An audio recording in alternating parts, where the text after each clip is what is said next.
H S Shekhawat एक बार फिर से आप सभी का स्वागत करता हूं श्री कल्टी क्लासेस यूट्यूब चैनल में। राजस्थान का सामान्य परिचय लगभग हमारा पूरा हो चुका है। आज राजस्थान भूगोल में आगे बढ़ते हैं और बात करते हैं राजस्थान का भौतिक स्वरूप। अगर राजस्थान की जियोग्राफी की बात करूं तो राजस्थान का भौतिक स्वरूप एक महत्वपूर्ण टॉपिक है। पश्चिमी रेगिस्तान, अरावली पर्वतमाला, पूर्वी मैदान, दक्षिणी पूर्वी पठार और इन चारों ही क्षेत्रों की विशेषताएं। जियोग्राफी के सेक्शन से श्योर है, मान के चलिए कम से कम यहाँ से 3 सवाल तो बनते ही हैं। विक्ट, पटवार, पुलिस फिक्स है, 100% श्योरिटी है कि क्वेश्चन इस टॉपिक से जरूर आएगा। तो शुरू करते हैं आज की क्लास को। कॉपी पेन लेकर हो जाइए तैयार और क्रमबद्ध तरीके से लिखना प्रारंभ कर दीजिए। वीडियो को शुरू से एंड तक आप पूरा देखिए। हो सकता है कि जो काम की बात थी वो देखने से रह जाए। क्यों? क्योंकि 3 घंटे की फिल्म का आकलन आप प्रारंभ के 10 मिनट को देखकर नहीं कर सकते। तो भौतिक स्वरूप राजस्थान का जो धरातलीय क्षेत्र है उस पर कौन कौन सी स्थितियां और आकार हमें दिखाई देते हैं। हम जब देखते हैं तो कहीं कहीं पर हमें ऊंची पहाड़ियां दिखाई देती है, कहीं कहीं पर पठारी क्षेत्र, कहीं विशाल मैदान है, कहीं नदी नाले दिखाई देते हैं, तो कहीं हमें रेगिस्तान दिखाई देता है। ये सारी विशेषताएं आई कहां से? तो चलिए पहले बात कर लेते हैं पृथ्वी के निर्माण का। लगभग 4.5 अरब साल पहले की बात है। सूर्य से एक विशाल उल्कापिंड आकर टकराता है और सूर्य का एक हिस्सा सूर्य से अलग हो जाता है। सूर्य का जो हिस्सा सूर्य से अलग हुआ था वही हिस्सा पृथ्वी था। सूर्य जो है, सूर्य में हाइड्रोजन और हीलियम गैसें हैं, तो ये गैसें पृथ्वी को भी प्राप्त हुई। मगर देखिए, पेड़ की टहनी जब पेड़ से अलग होती है तो टहनी सूखती है, पेड़ नहीं सूखता। तो जो हिस्सा सूर्य का अलग हुआ था, पहले ये गर्म था, धीरे धीरे इसकी ऊर्जा समाप्त हो गई तो ये ठंडा होकर लावा के रूप में जमने लगा।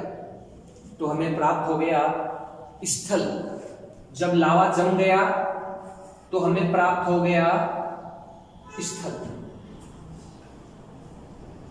जो चारों ओर हवा का गुब्बार था उससे बना वायुमंडल। तो यहां सूर्य से हमें मिल चुकी थी हाइड्रोजन और वायुमंडल की ऑक्सीजन,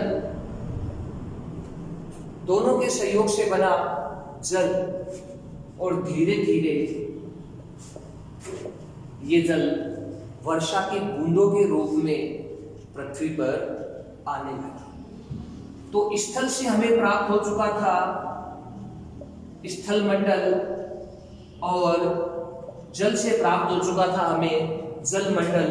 कहने का तात्पर्य ये है कि पहले पृथ्वी पर स्थल गर्म लावा था, वो ठंडा हुआ, बारिश हुई तो धरातल पर जल इकट्ठा होने लगा। तो एक पृथ्वी पर बन चुका था स्थलीय भाग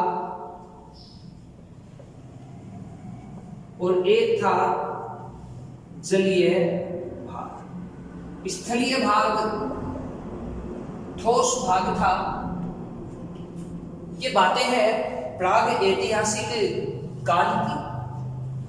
इन दोनों ही भागों को नाम दिया गया और ये नाम बहुत बार एग्जाम में पूछा भी जा चुका है। तो जो स्थलीय भाग था, इस स्थलीय भाग को नाम दिया पैंजिया और ये जो जलीय भाग था इस भाग को नाम दिया पैंथालासा। लगातार पृथ्वी पर जल की मात्रा बढ़ रही थी और ये जो स्थलीय भाग है, इस स्थलीय भाग की दरारों में जल इकट्ठा होने लगा। समय के साथ साथ ये जो स्थलीय भाग था ये दो भागों में टूट गया। पहले पेंजिया और पैंथालासा बने, उसके बाद पेंजिया जो स्थलीय भाग है ये दो भागों में टूट गया। अब पृथ्वी पर दो स्थलीय भाग बन चुके थे। एक स्थलीय भाग को नाम दिया गया अंगारा लैंड। इसी अंगारा लैंड को कहा जाता है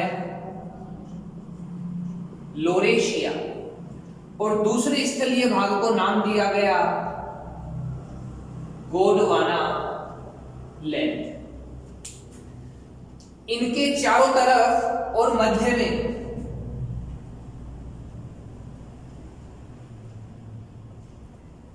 जल था। इस जलीय भाग को नाम दिया गया टेथिज सागर। हमने पूर्व की कक्षाओं में बात की थी वैगनर की, अल्फ्रेड वैगनर ने एक सिद्धांत दिया था महाद्वीपीय भूविस्थापन का सिद्धांत। तो इसके अनुसार जो पृथ्वी की आंतरिक प्लेटें हैं वो खिसकने लगी। अंगारा लैंड और गोंडवाना लैंड भी कुछ वर्षों के बाद अलग अलग टुकड़ों में विभाजित हो गए और यहीं से बनना प्रारंभ हुआ महाद्वीपों का, और यहीं से बनना प्रारंभ हुआ महासागरों का। तो हम बात कर रहे हैं राजस्थान के भौतिक स्वरूप की, क्योंकि ये जो जल और स्थल है इन्हीं के अवशेष आज हमें राजस्थान में दिखाई देते हैं।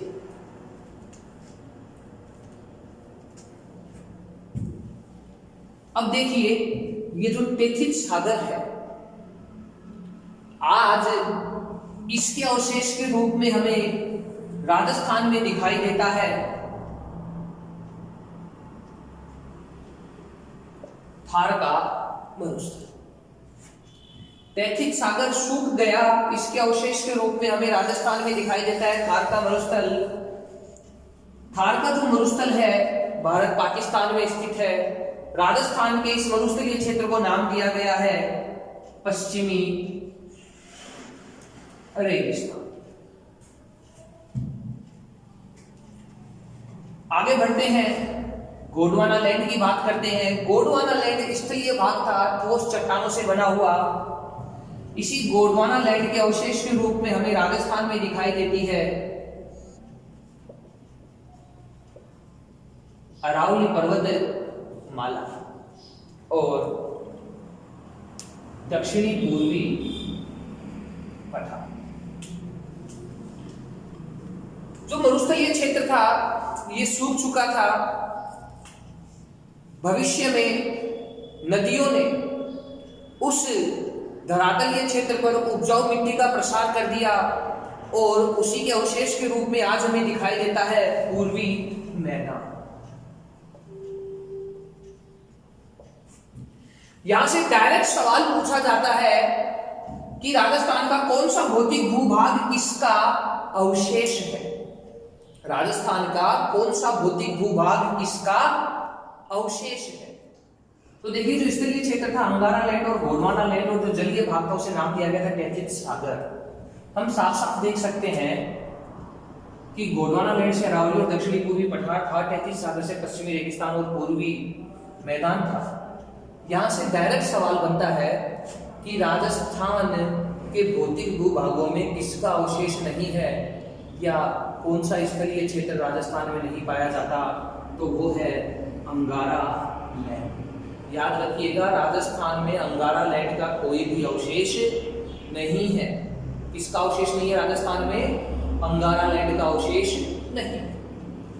समय बढ़ता गया, ये जो स्थलीय और जलीय क्षेत्र है इन्हीं से पृथ्वी के धरातल पर नदी नाले झील झरने पहाड़ गहरी गहरी खाइयां उपजाऊ मैदान और रेगिस्तान का निर्माण। अगर आज की बात करूं तो पृथ्वी के धरातल पे या पृथ्वी के स्थलीय भाग पे हम देखें तो हमें केवल दो ही चीज़ दिखाई देगी, या तो जमीन दिखाई देगी या जल दिखाई देगी। और यहीं से एक सवाल डायरेक्ट बनता है, पृथ्वी पर जल और स्थल, कि पृथ्वी पर जल कितना है और स्थलीय भाग कितना है। तो देखिए ये जल और स्थल जो है ये हमें बताया था क्रमेल ने। किसने बताया था? क्रमेल ने। महाद्वीप और महासागर निर्माण ये हमें बताया था वैगनर ने। कैसे महाद्वीप महासागर बने ये बताया था हमें वैगनर ने। वैगनर ने ये सिद्धांत 1912 में दिया था, जिसे कहा गया था महाद्वीपीय भू विस्थापन सिद्धांत। तो महाद्वीप मतलब स्थलीय भाग ले लीजिए, महासागर मतलब जलीय भाग ले लीजिए। तो क्रमेल ने ये हमें बताया कि पृथ्वी पर जो जल है उसका प्रतिशत है 71 और पृथ्वी पर जो स्थल है उसका प्रतिशत है 29। देखिए ये एग्जाम के लेवल पर डिपेंड करता है, क्योंकि राजस्थान पुलिस 10th लेवल की एग्जाम है, वहां डायरेक्ट आपसे 71 और 29 ही पूछा जाता है और ये 71 वाला सवाल आ भी चुका है। मगर जैसे ही एग्जाम का लेवल बढ़ता है तो यहाँ से एक्यूरेट बात पूछी जाती है। तो ये एक्चुअल है 70.8% और ये एक्चुअल है 29.2%।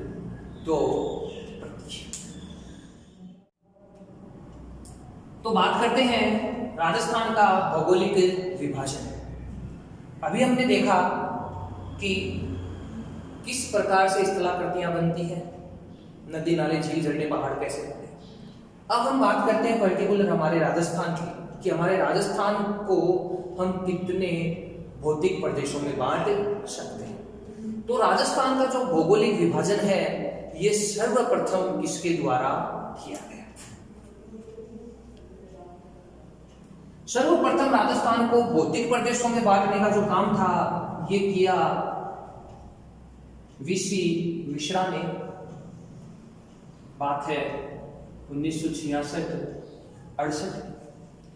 वीसी मिश्रा ने 7 भौतिक भागों में विभाजन किया।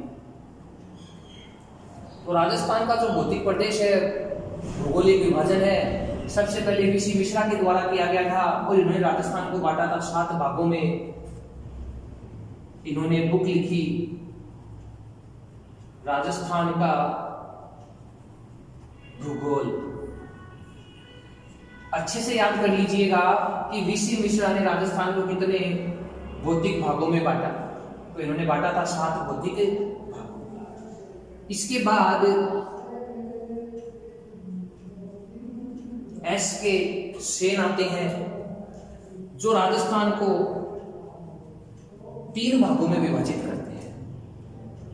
एस के सेन ने ये जो विभाजन था वनस्पति के आधार पर किया था। इसी क्रम में आगे आते हैं डॉक्टर रामलोचन सिंह। इसी क्रम में आगे आते हैं डॉक्टर राम लोचन सिंह। बात है 1971 की। डॉक्टर रामलोचन सिंह ने सर्वप्रथम राजस्थान को 2 मुख्य भागों में विभाजित किया। राजस्थान में जो अरावली पर्वतमाला है एकदम मध्य से होकर जाती है। तो अरावली पर्वतमाला राजस्थान को 2 भागों में बांट देती है, एक पश्चिमी राजस्थान और एक पूर्वी राजस्थान। तो इसी आधार पर डॉक्टर रामलोचन सिंह ने राजस्थान को 2 मुख्य भागों में बांटा, फिर 4 उपभागों में बांटा। और फिर 12 अन्य भागों में, लघु भागों में राजस्थान का विभाजन किया। आज जो हम पढ़ते हैं राजस्थान का भौगोलिक स्वरूप, भौतिक स्वरूप, राजस्थान के भौतिक भूभाग, ये हम पढ़ते हैं डॉक्टर रामलोचन सिंह के द्वारा बांटे गए 4 उपभागों के संदर्भ। बात करते हैं आज अध्ययन की दृष्टि से कि हमें राजस्थान के कौन कौन से भौतिक भूभाग पढ़ने हैं। सबसे पहले देख लेते हैं उत्सावच के आधार पर भौतिक प्रदेशों का विभाजन। हमें धरातल पर जो कुछ भी ऊबड़ खाबड़, ऊपर नीचे उठा हुआ भाग दिखाई देता है वो सब उत्सावच में लिया जाता है। तो इसके आधार पे हम राजस्थान को कितने भागों में बांट रहे हैं? तो हम बांटते हैं राजस्थान को 4 भागों में। सबसे पहले है पश्चिमी रेगिस्तान, मरुस्थल। इसके बाद बात करते हैं अरावली पर्वतमाला की। इसके बाद बात करते हैं पूर्वी मैदान की, और इसके बाद बात करते हैं दक्षिणी पूर्वी पठार। तो राजस्थान को 4 भौतिक प्रदेशों में बांटा गया है। अच्छे से याद कर लीजिएगा, 4 भौतिक प्रदेशों में बांटा गया है। किसके आधार पे? उत्सावच के आधार। तो राजस्थान की जो भौगोलिक विशेषताएं हैं उन्हें हम 4 भागों में बांटकर अध्ययन करेंगे। यहीं से एक स्ट्रॉन्ग क्वेश्चन बनता है कि ये जो राजस्थान के भौतिक प्रदेश हैं या भौगोलिक प्रदेश हैं, इनका निर्माण कैसे हुआ, इनका निर्माण क्रम क्या है। हम पहले पढ़ चुके हैं कि पश्चिमी रेगिस्तान तैथित सागर का अवशेष है, पूर्वी मैदान तैथित सागर का अवशेष है, अरावली पर्वतमाला और दक्षिणी पूर्वी पठार ये गोंडवाना लैंड के अवशेष हैं। तो हम जानते हैं कि पहले पृथ्वी पर स्थल आया था, उसके बाद जल आया था। तो यहां से क्वेश्चन बनता है निर्माण क्रम कि राजस्थान के भौतिक भूभागों में सबसे नवीन भौतिक भूभाग कौन सा है, राजस्थान के भौतिक भूभागों में सबसे प्राचीन भौतिक भूभाग कौन सा है। तो चलिए बात करते हैं निर्माण क्रम की। हम पढ़ते हैं कि विश्व की सबसे प्राचीन पर्वतमाला अरावली पर्वतमाला है। क्यों? क्योंकि अभी हमने पढ़ा है अरावली पर्वतमाला गोंडवाना लैंड का अवशेष है। तो निर्माण क्रम की बात करें तो सबसे पहले राजस्थान में कौन सा भौतिक भूप्रदेश अस्तित्व में आया, तो वो था अरावली। इसके पश्चात कौन सा भौतिक भूप्रदेश आया, वो है दक्षिणी पूर्वी पठार। इसके बाद नदियों ने उपजाऊ मैदान बनाया। जब नदियां अपना मार्ग बदल लेती है तो मैदान सूख जाते हैं और समय के अंतराल के बाद वो रेगिस्तान में बदल जाते हैं। तो सबसे अंत में था पश्चिमी रेगिस्तान। तो राजस्थान के भौतिक प्रदेशों में अरावली पर्वतमाला सबसे प्राचीन है। सबसे प्राचीन भौतिक भूभाग कौन सा है? अरावली पर्वतमाला। और सबसे नवीन भौतिक भूभाग कौन सा है? पश्चिमी रेगिस्तान। सबसे बड़ी समस्या ये है कि ये जो 4 बिंदु हैं, इन चारों को हमें पढ़ना कैसे है, हम इनमें क्या पढ़ें। क्योंकि लगभग हम यही देखते हैं कि 8-10 इंपॉर्टेंट फैक्ट होते हैं, उन्हीं को घुमा फिरा के पढ़ा दिया जाता है। वहां से क्वेश्चन आ गया तो बल्ले बल्ले, ट्यूशन नहीं आया तो हम सोचते हैं पता नहीं कहां से आया, out of course, out of syllabus. तो इन चारों ही भौतिक भूभागों में हमें कौन कौन से बिंदुओं को शामिल करना है, उनमें से हमें कौन सा फैक्ट उठाना है, कहने का मतलब हमें क्या पढ़ना है। तो सबसे पहले बात कर लेते हैं कि राजस्थान के भौतिक स्वरूप में हमें कौन कौन से बिंदुओं को पढ़ना है ताकि हमारा कोई भी फैक्ट। तो बात करते हैं राजस्थान का भौगोलिक विभाजन। इस भौगोलिक विभाजन के अंतर्गत हमें पढ़ना क्या क्या है। तो सबसे पहले तो हमें पढ़ने हैं राजस्थान के चारों भौतिक भूभाग। एक है पश्चिमी रेगिस्तान, दूसरा अरावली पर्वतमाला, तीसरा पूर्वी मैदान और चौथा है दक्षिणी पूर्वी पठार। अब इन चारों में हमें क्या क्या पढ़ना है? तो देखिए, पश्चिमी रेगिस्तान में हमें पढ़ना है शुष्क और अर्ध शुष्क क्षेत्र। हम पढ़ेंगे कि 25 सेंटीमीटर की जो वर्षा रेखा है वो पश्चिमी रेगिस्तान को दो भागों में विभाजित कर देती है, एक शुष्क 0 से 25 वाला, एक अर्ध शुष्क 25 से 50 वाला क्षेत्र। फिर शुष्क क्षेत्र में हम लोग पढ़ेंगे बालू का स्तूप युक्त क्षेत्र, जहां पे रेत के टीबे, धोरे, दरियन होंगे, और एक है बालू का स्तूप मुक्त क्षेत्र। रेगिस्तान है तो बालू रेत तो होगी, मगर यहाँ बालू रेत के साथ साथ धरातल के अंदर ठोस चट्टानें, अवसादी चट्टानें पाई जाएगी, और धरातल के बाहर हमें कहीं कहीं पर पहाड़ियां और चोटियां भी दिखाई देगी। उसके बाद पश्चिमी रेगिस्तान के अंदर दूसरा भाग है अर्धशुष्क क्षेत्र। इस अर्धशुष्क क्षेत्र में हम पढ़ेंगे लूणी बेसिन, नागौर की उच्च भूमि, शेखावाटी प्रदेश और घग्गर बेसिन। अभी हाल फिलहाल नागौर की उच्च भूमि ये टॉपिक हाईलाइट है, लगभग हर एग्जाम में यहाँ से क्वेश्चन बन रहा है। इसके बाद है अरावली पर्वतमाला। ये बताने की जरूरत नहीं है कि ये टॉपिक कितना इंपॉर्टेंट है, क्योंकि ऐसे कोई एग्जाम नहीं है जिसमें यहाँ से सवाल ना आए। एग्जाम का लेवल है वैसा सवाल है, कहीं ट्रिकी सवाल, लैंग्वेज बेस्ड सवाल है, तो कहीं पर डायरेक्ट अरावली की चोटियों के बारे में पूछ लिया जाता है, नाम देके चोटी की ऊंचाई पूछ ली जाती है, या वो चोटी किस जिले से संबंधित है पूछ लिया जाता है। अनेक बार सुमेलित असुमेलित दे दिए जाते हैं। तो अरावली पर्वतमाला को हमें 4 खंडों में बांटकर पढ़ना है। आबू पर्वत खंड, मेवाड़ की पहाड़ियां, बोराट का पठारी क्षेत्र, मध्य अरावली, उत्तरी पूर्वी अरावली। केवल चोटियां याद करने से ये सवाल सही नहीं होंगे। इन चारों भौतिक भूभाग में क्या क्या विशेषता है, कौन कौन सी प्रमुख पहाड़ियां हैं, कौन कौन से पहाड़ी दर्रे हैं, और क्या क्या विशेषता हमें देखने को मिलती है, ये सभी बातें हमें ध्यान देनी होगी। इसके बाद तीसरा है पूर्वी मैदान। तो पूर्वी मैदान नाम से पता चल रहा है नदियों के द्वारा बनाया गया उपजाऊ मैदान होगा। जी बिल्कुल। तो ये 4 भागों में हम बांटते हैं। सबसे पहले बांटते हैं चंबल बेसिन। चंबल नदी कहाँ कहाँ बह रही है, कौन कौन सा उपजाऊ क्षेत्र बना रही है, क्या क्या विशेषता हमें दिखाई देती है। बहुत सी बार ये देखा गया है कि पूर्वी मैदान में जो बेसिन नदी है वहां पर उसकी विशेषता न बढ़ाकर नदी बढ़ा दी जाती है। हमें नदी नहीं पढ़नी है, हमें बातें करनी है इन क्षेत्रों की विशेषताओं की। माही बेसिन, बनास बेसिन और बाणगंगा बेसिन। अंत में है दक्षिणी पूर्वी पठार। दक्षिणी पूर्वी पठार को भी 2 भागों में बांटा गया है। विंध्यन गगार क्षेत्र, विंध्याचल पर्वतमाला के अपर्दन का जो जमाव राजस्थान के दक्षिणी पूर्व में जमा हुआ है, सवाई माधोपुर, करौली, धौलपुर वाला क्षेत्र, हमें उसके बारे में बात करनी है।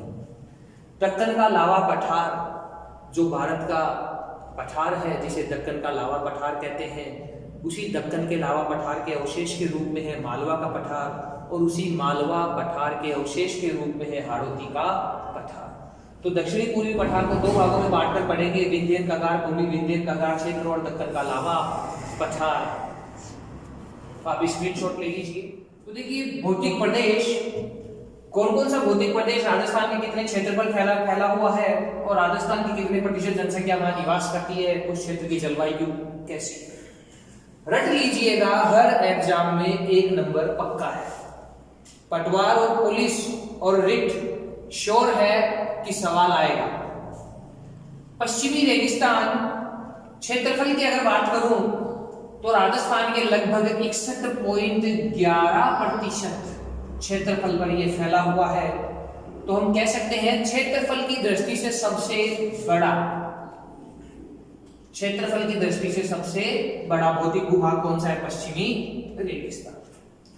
जनसंख्या, राजस्थान की कुल जनसंख्या का लगभग 40% यहां निवास करता है। जनसंख्या की दृष्टि से भी यह सबसे बड़ा भौतिक भूभाग है। मैंने सबसे बड़ा भौतिक भूभाग बोला है, सबसे बड़ा जिला जयपुर है जनसंख्या की दृष्टि से, मगर यहाँ जिले की बात नहीं कर रहे हैं, राजस्थान के भौतिक भूभागों की बात कर रहे हैं। इस क्षेत्र की जलवायु है शुष्क और अर्ध शुष्क जलवायु। अरावली पर्वतमाला क्षेत्रफल है लगभग 9%, जनसंख्या है लगभग 10%। आपने देखा भी होगा, नोटिस भी किया होगा कि लोग मैदानी इलाकों में रहना ज्यादा पसंद करते हैं पहाड़ी इलाकों के बजाय। तो पहाड़ी इलाका अरावली है तो नेचुरल सी बात है यहां लोगों का निवास कम होगा। तो जनसंख्या की दृष्टि से सबसे छोटा भौतिक भूभाग है अरावली पर्वत माला। जलवायु है उप आर्द्र। तीसरा भाग है पूर्वी मैदान। पूर्वी मैदान का क्षेत्रफल है 23% और जनसंख्या निवास करती है यहाँ लगभग 39%। जलवायु की बात करूं तो आर्द्र जलवायु है। ये सवाल डायरेक्ट पूछा गया है, राजस्थान के किस भौतिक भूभाग या प्रदेश में आर्द्र जलवायु पाई जाती है। चौथा भौतिक भूभाग है दक्षिणी पूर्वी पठार। क्षेत्रफल है 6.89%। तो देखिए लगभग इसे 61 कह सकता हूं और लगभग इसे 7 कह सकता हूं। पटवार ने क्षेत्रफल के विभिन्न क्रमों से सवाल पूछा था। तो ये क्षेत्रफल की दृष्टि से सबसे छोटा भौतिक भूभाग है। जलवायु है अति आर्द्र, बहुत ही ज्यादा वर्षा वाला क्षेत्र। तो सबसे कम वर्षा पश्चिमी रेगिस्तान, शुष्क और अर्धशुष्क। सबसे ज्यादा वर्षा दक्षिणी पूर्वी पठार। कौन सा भौतिक भूभाग छोटा है, कौन सा भौतिक भूभाग बड़ा है क्षेत्रफल की दृष्टि से, जनसंख्या की दृष्टि से, ये तो याद करना ही है। बट एग्जाम में अभी जैसे सवाल आ रहे हैं उनके अकॉर्डिंग आप इनका क्रम याद कर लीजिएगा।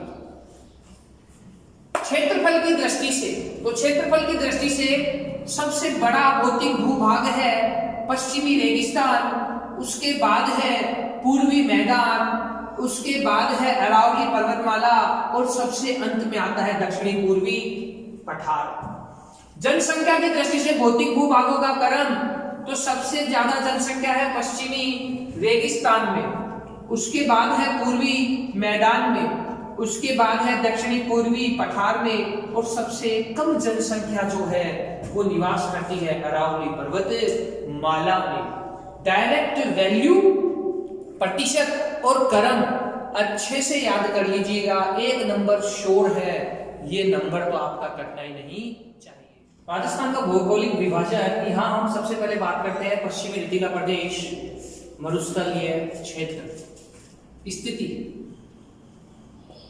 ये कहाँ, अगर राजस्थान के नक्शे में अगर हम देखें तो ये हमें दिखाई देता है उत्तर पश्चिम की ओर। राजस्थान के नक्शे में ये हमें दिखाई देता है उत्तर पश्चिम की ओर। तो इसकी स्थिति है उत्तरी पश्चिमी राजस्थान। अवशेष, ये पश्चिमी रेतीला प्रदेश किसका अवशेष है? हमने बात की थी कि पहले यहां पर सागर हुआ करता था जिसका नाम था टेथिस सागर। तो ये पश्चिमी रेतीला प्रदेश जो है ये टेथिस सागर का अवशेष है। अगर हम समय की बात करें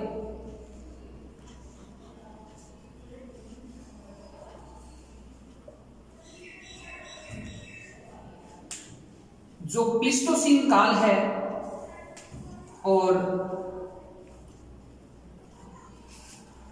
टर्शियरी काल है, यहां जो टेथिस सागर था ये कौन से समय में था? ये टेथिस सागर यहां हुआ करता था टर्शियरी काल के समय। किसके समय? टर्शियरी काल के समय। फिर समय बढ़ता गया प्लीस्टोसीन काल। इस प्लीस्टोसीन काल में ये टेथिस सागर सूख गया और टेथिस सागर की जगह क्या आ गया? मरुस्थल। ये समय अवधि है, मिलियन वर्ष पहले की बातें हैं। तो टेथिस सागर जो है, टेथिस सागर यहां कब विद्यमान था? टेथिस सागर यहां विद्यमान था टर्शियरी काल के समय। ये टेथिस सागर सूख गया और इसकी जगह रेगिस्तान कब आया? तो ये आया प्लीस्टोसीन काल के समय। इसको ऐसे भी बोला जाता है टर्शियरी काल, साइनोजोइक एरा, प्लीस्टोसीन काल, नियोजोइक एरा या कल। याद रखिएगा, पश्चिमी रेतीला रेगिस्तान कब अस्तित्व में आया? तो यह अस्तित्व में आया प्लीस्टोसीन काल के समय। चलिए एक इंपॉर्टेंट फैक्ट की बात करें। भारत के भौतिक भूभागों में हम पढ़ते हैं कि भारत के उत्तर में विशाल हिमालय पर्वतमाला स्थित है। यह हिमालय पर्वतमाला भी किसका अवशेष है? हिमालय पर्वतमाला भी टेथिस सागर का ही अवशेष है। ये क्या हुआ? सागर से पहाड़ कैसे बना? क्योंकि टेथिस सागर में जो नदियां अपना जल गिराती थी, धूल मिट्टी के कण कंकर पत्थर लाती थी, जमाती थी, जिसे हम तलछट नाम देते हैं, इसी तलछट के ऊपर उठने से निर्माण हुआ था हिमालय का। यहाँ कंफ्यूजन क्रिएट हो जाता है कि रेतीला रेगिस्तान, जमीन सूखेगी तो नेचुरल सी बात है मिट्टी आएगी, तो पश्चिमी रेतीला प्रदेश को समझ में आता है, मगर टेथिस सागर से हिमालय कैसे निकला? तलछट के ऊपर उठने से। ये हिमालय कब का है? हिमालय भी है प्लीस्टोसीन से मायोसीन काल के समय का। तो यहां ये फैक्ट हमारा एकदम सही है कि जो पश्चिमी रेतीला प्रदेश है ये लगभग प्लीस्टोसीन काल के समय अस्तित्व में आया, टर्शियरी काल के समय तो यहां पर जल विद्यमान है। चलिए आगे बढ़ते हैं। अभी हमने बात करनी है कि पश्चिमी रेतीला प्रदेश या मरुस्थलीय क्षेत्र सबसे बड़ा भौतिक भूभाग है।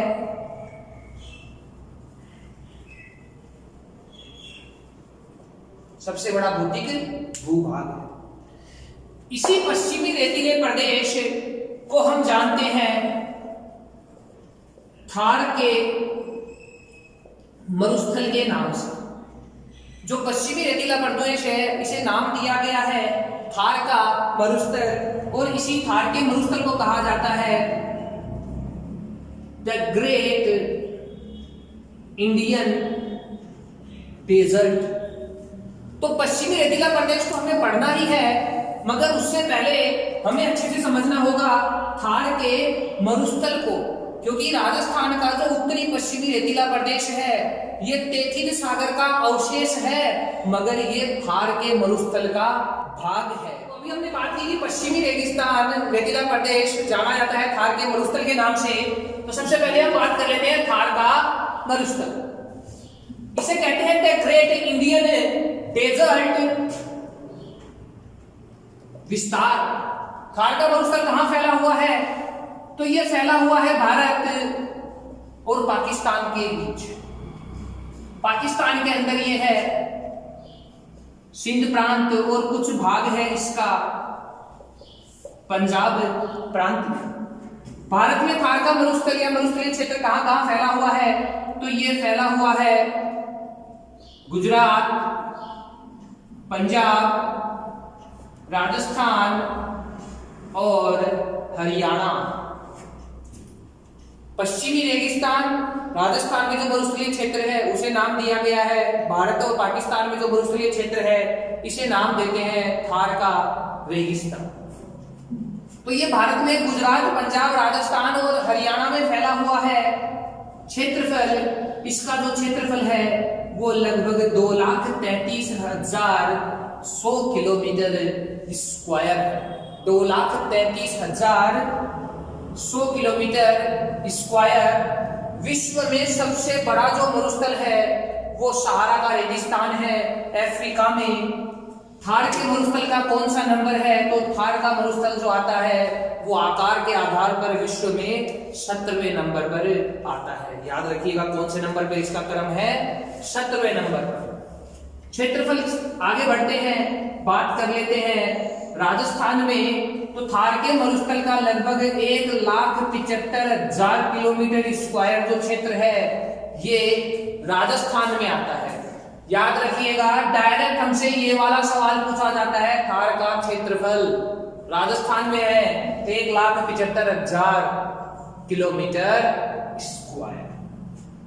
अब ये मरुस्थलीय क्षेत्र है, मृदा यहां कैसी मिट्टी है? तो यहां मिट्टी पाई जाती है एंटी सोल, रेतीली बलुई मिट्टी, रेतीली बलुई मिट्टी बालू में। धरातल कैसा है? बालू का इस रूपों से युक्त धरातल ये क्षेत्र है, कंकर पत्थर छोटी मोटी पहाड़ियां पाई जाती है। तो ये जो धरातल है, ऊपर तो है बालू रेत और अंदर अवसादी चट्टानों का जमाव।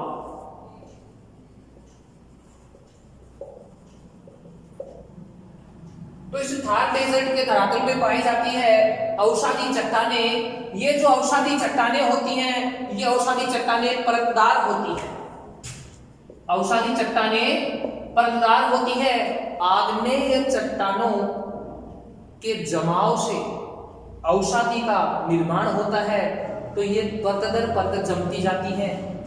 तो ये परतदार होती है। इनमें वनस्पति का अंश, जीव जंतु का अंश भी पाया जाता है। मान लीजिए कोई जानवर मर गया तो उसे हटा के थोड़ी ना जमेगी, उसी के ऊपर ये जमती रहती है। कोई पेड़ पौधा है टूट कर गिर गया, उसके ऊपर ये जमती रहेगी।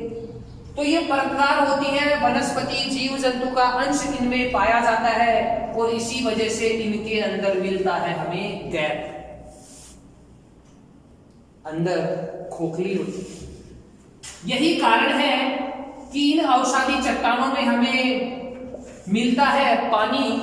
पढ़ेंगे हम लाठी सीरीज, जैसलमेर अंतरराष्ट्रीय सीमा के पास भूगर्भीय जल पट्टी है, धरातल के अंदर पीने के लिए मीठा पानी है। उसका कारण क्या है? तो उसका कारण है अवसादी चट्टान। यहीं से हमें प्राप्त होता है खनिज तेल। बात करेंगे बाड़मेर रिफाइनरी की। यहीं से हमें मिलती है प्राकृतिक गैस, नेचुरल गैस। और ये जो क्षेत्र है, इसी क्षेत्र से हमें मिलता है कोयला। देखिए, डायरेक्ट सवाल आया था रिट में, जीवाश्म खनिज, जीवाश्म खनिज। तो ये जीव जंतुओं के अंश से ही तो बन रहा है। तो जीवाश्म खनिज की श्रेणी में आएगा खनिज तेल, कोयला, पेट्रोल, डीजल वगैरह। चलिए आगे बात करते हैं ढाल। ये जो थार का मरुस्थल है, इसका ढाल, डायरेक्ट सवाल आता है पश्चिमी रेतीले मरुस्थल का ढाल, थार के मरुस्थल का ढाल। तो इसका ढाल है पूर्व से पश्चिम, उत्तर से दक्षिण। जो धरातल है उसका ढाल है पूर्व से पश्चिम की ओर और उत्तर से दक्षिण की ओर। चलिए आगे बात करते हैं वनस्पति की। इस थार के डेजर्ट में वनस्पति कैसी मिलती है? रेगिस्तानी क्षेत्र है, तो रेगिस्तानी क्षेत्र में कैसी वनस्पति मिलेगी? सवाल कई बार पूछा गया है। मरुद्भिद वनस्पति, कांटेदार, छोटी छोटी पत्तियां, लंबी लंबी जड़ें। ये जो मरुद्भिद वनस्पति है, इसे कहा गया है जीरोफाइटस। याद रखिएगा, पश्चिमी रेतीला क्षेत्र, थार का मरुस्थल, यहां वनस्पति मिलती है मरुद्भिद, जिसे नाम दिया गया है। तो मरुस्थल है, इस मरुस्थलीय क्षेत्र में जनसंख्या निवास करती है और यही कारण है कि यहां से इंपॉर्टेंट क्वेश्चन बन के आ जाता है, विश्व में सर्वाधिक जनसंख्या वाला मरुस्थल। विश्व में सबसे ज्यादा जनसंख्या वाला मरुस्थल कौन सा है? तो वो है थार का मरुस्थल। और विश्व में सबसे ज्यादा जैव विविधता, जीव जंतु वनस्पति, सबसे ज्यादा जैव विविधता वाला मरुस्थल भी कौन सा है?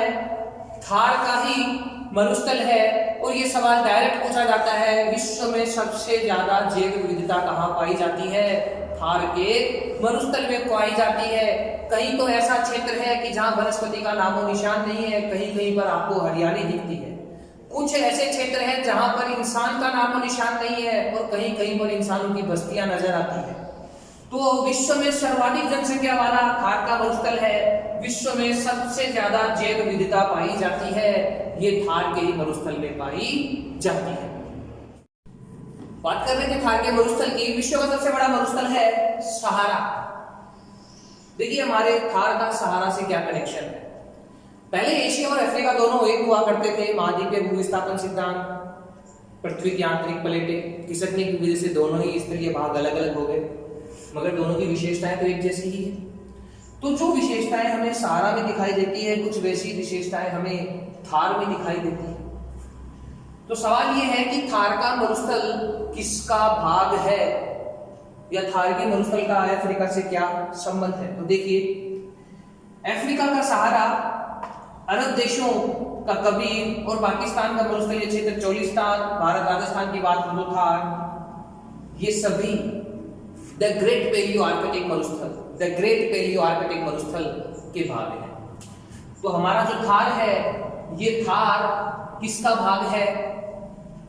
थार है द ग्रेट पैलियो आर्कटिक अफ्रीकी मरुस्थल। याद रख लीजिएगा, Thar the great palaeo arctic अफ्रीकी मरुस्थल का। बात करते हैं मरुस्थल के प्रकार की। डायरेक्ट सवाल आता है, रेतीले मरुस्थल को क्या कहा जाता है, पथरीले मरुस्थल को क्या कहा जाता है, मिश्रित मरुस्थल को क्या कहा जाता है? तो देखिए मरुस्थल के प्रकार, सबसे पहले बात करते हैं इर्द रेतीला मरुस्थल। रेत के बड़े बड़े टीबे, धोरे हमें दिखाई देते हैं। चारों ओर रेत ही रेत होती है, बालू रेत होती है। रेतीले मरुस्थल को कहा गया इर्द। राजस्थान में कहां है? तो राजस्थान में है जैसलमेर, बाड़मेर, बीकानेर, गंगानगर, कुछ भाग जोधपुर। यहां रेत का विस्तार है। हम्माद, हैमर हथौड़ा, हथौड़े से क्या तोड़े जाते हैं? पत्थर तोड़े जाते हैं। तो हम्माद कहा जाता है पथरीला मरुस्थल। कहने का मतलब रेत तो है, मगर उस बालू रेत के साथ साथ कंकरी पथरीली जमीन होगी, पहाड़ियां होंगी और धरातल कठोर होगा, अवसादी चट्टान। तो पथरीला मरुस्थल हमारे राजस्थान में कहां है? तो ये है जैसलमेर, बाड़मेर, जालोर का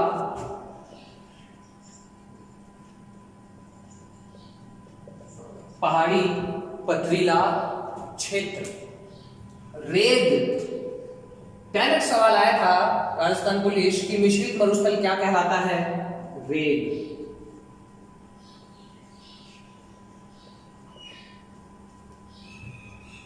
जो रेतीला भी हो, पथरीला भी हो, दोनों विशेषताएं एक साथ दिखाई दे, उसे हम कहेंगे रेत।